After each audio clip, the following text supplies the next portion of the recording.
We're back. This is The Secret, How to Fight CPS and Win. I'm attorney Vincent. Okay, let's talk to, is it Sophina from Georgia? Hope I'm pronouncing that right. Sophonia? Yes, hello? Hello. Hi there. I'm calling from the state of Georgia, and I have a question. Go ahead.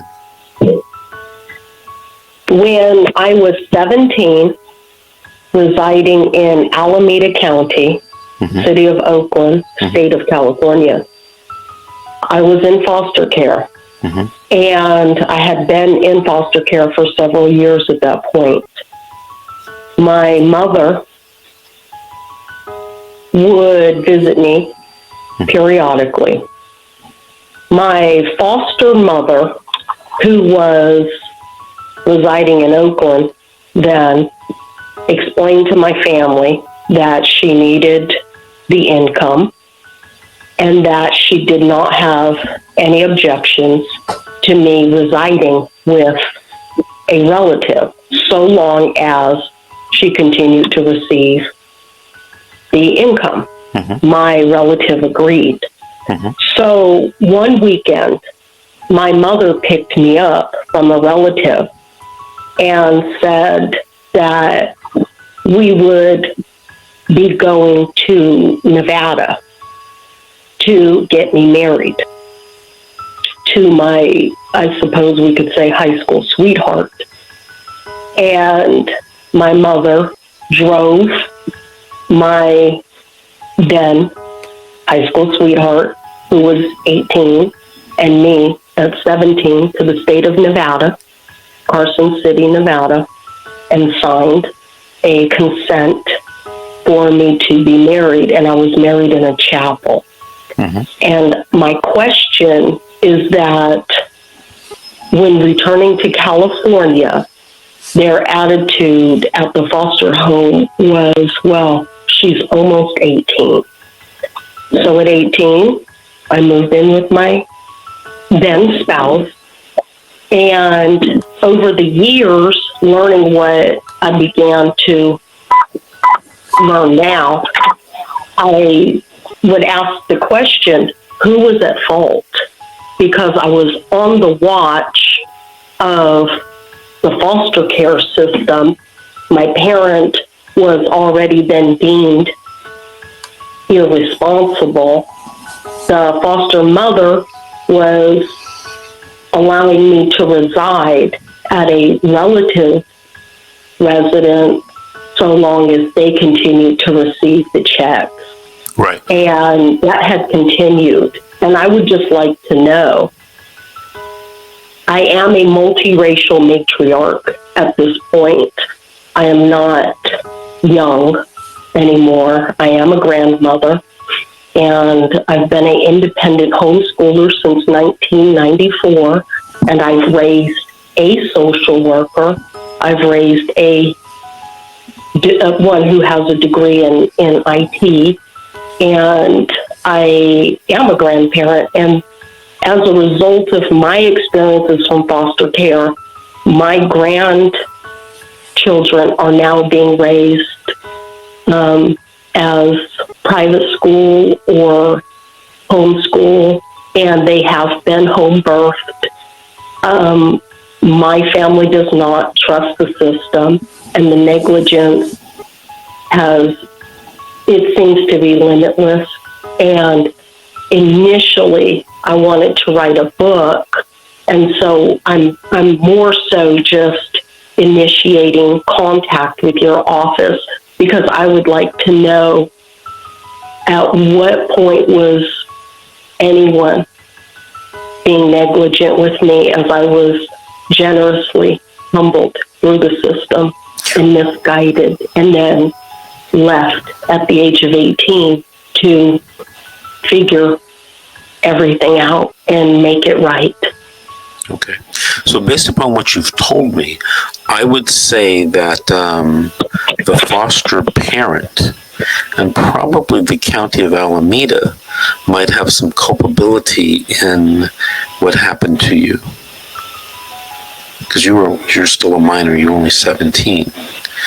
But then there's Right. that factor of your mother getting involved and, helped with the marriage. But let's go back for a second. The foster parents should have never given you to the relative without court permission or social worker permission.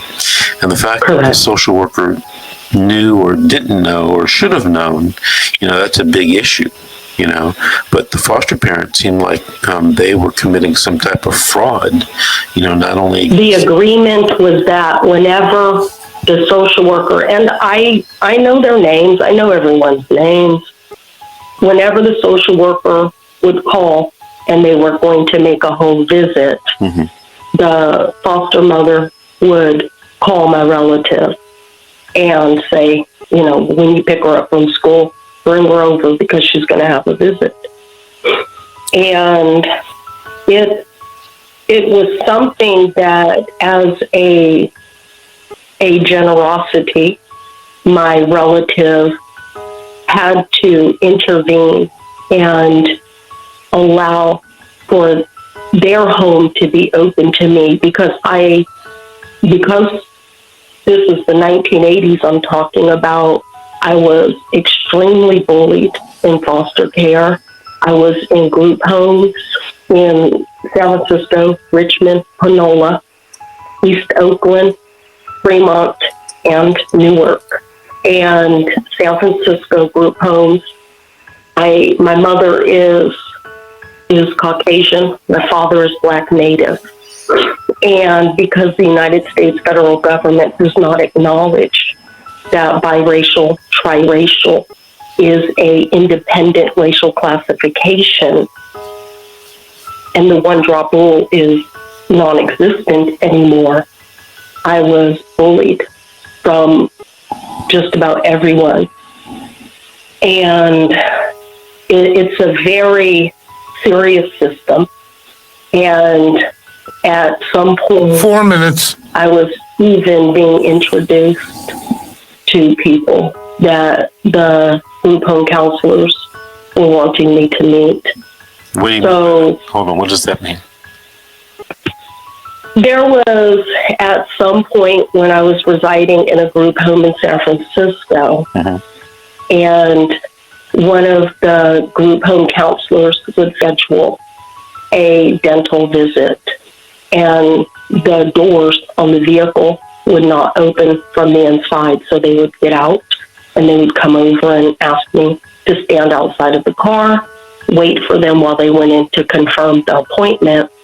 And at that point, a very, very well put together gentleman would approach, have friendly small talk, I suppose, give me a business card, and 3 minutes.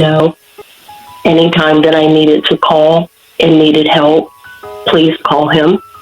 And as he would leave, then the group home counselor would come outside and say, okay, come in. And I did see them kind of nod. And of course, then I was a teenager, so I did not know anything about, was that just an acknowledgement of friendly passerby, or were they known by each other? And there are just several of those kinds of incidents that take place. And just everything confidential that happens that the parents are not ever informed of. At the 2 minutes. 15, I met my father at a bus stop accidentally, completely unknowingly. Hey, Sophina. And Sophina? My engineer is telling me we're going to be coming up on another break, but I just want to say this to you. I would like to help you write that book, all right? Okay. Because I think people need to know what goes on in the foster care system. And from what I've heard and experienced in the last 33 years or 32 years, it's not what we think. It's not what people would generally think. Sophina, I want to thank you for calling.